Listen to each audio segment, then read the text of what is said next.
झुकब ना साला।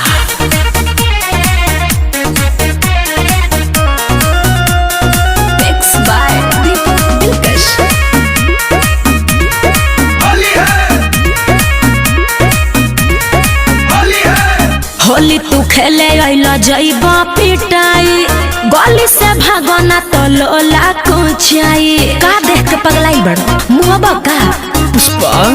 होली तू खेले अइला जइबा पिटाई, गली से भागना तो लोला कुचाई। हाँ बुझल। भाग खोइले बानी लेकिन ठोकब ना साला। पुष्पा पुष्पराज साला झुकब ना।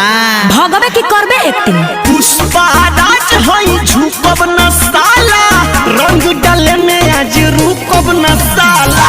पुष्पराज होवे इनके बहाला, इनका से डरेला पूरा मुहाला।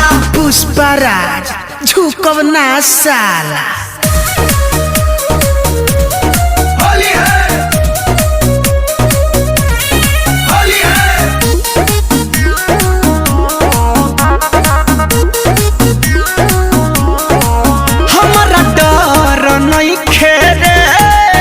कुछ कर ना पाई तोर बाप।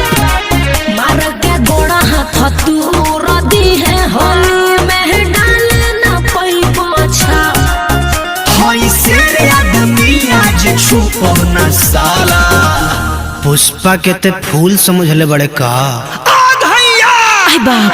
पुष्पराज हई झुकब ना साला, रंग डाले में आज रुकब ना साला। पुष्पराज होवे इनके बहाला, इनका से डरेला पूरा मुहाला। ए बेटा मेरा अड्डा।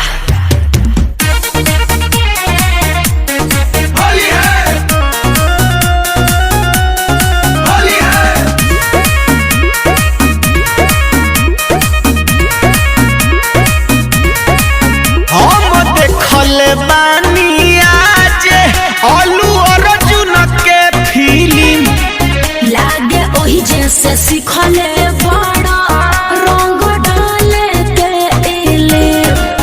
गुलू डोरी है न कितनो चली जे बाला। हम तोरा मोहल्ला में टांग अड़ावे नहीं खियाए, रंग लगावेल बनी रंग। पुष्पराज हई झुकब ना साला, रंग डाले में आज रुकब ना साला। पुष्पराज